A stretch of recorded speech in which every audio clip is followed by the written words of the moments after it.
मारेगाव तालुक्यातील कोसारा इथं वर्धा नदी पात्रातून मध्यरात्री अवैध वाळू उत्खनन करणाऱ्या 2 पोकलेन मशीन महसूल पथकानं जप्त केल्या। तब्बल 1.5 कोटींचा मुद्देमाल जप्त झाला असून परवाना नसल्यानं दोनही मशीन तहसील कार्यालयात जप्त करण्यात आल्या आहेत। शासकीय नियमानुसार दोनही पोकलेनवर एकूण 15 लाखांचा दंड आकारण्यात येणार आहे। मारेगाव तालुक्यातील कोसारा परिसरात मध्यरात्री सुरू असलेल्या अवैध वाळू उत्खननावर महसूल विभागानं धडक कारवाई केली।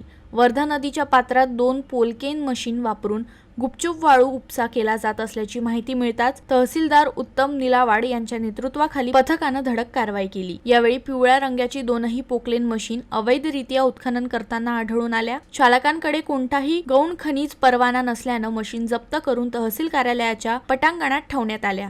एकूण सुमारे 1.5 कोटी रुपयांचा मुद्देमाल जप्त झाल्याची माहिती आहे। ही कारवाई जिल्हाधिकारी विकास मीना आणि उपविभागीय अधिकारी नितीन हिंगोले यांच्या मार्गदर्शनाखाली करण्यात आली। शासकीय नियमानुसार प्रत्येकी 7,50,000 प्रमाणे दोनही पोकलेनला मिळून 15 लाखांचा दंड आकारण्यात येणार, अशी माहिती तहसीलदार उत्तम निलावाड यांनी दिली।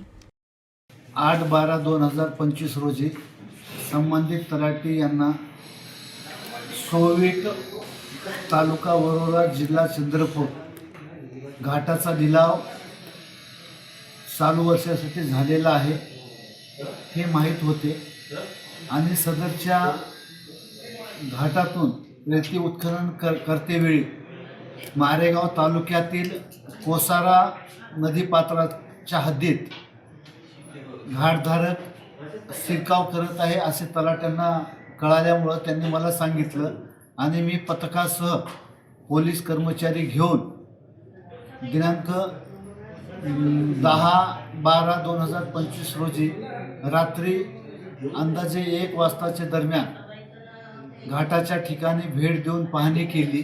त्यावेळी 2 पोकल्यान त्या ठिकाणी मारेगाव तालुक्याच्या हद्दीत आढळून आल्या। सदरच्या पोकल्यान जप्त करून तहसील कार्यालय मारेगाव येथे आणून लावण्यात आलेले आहेत।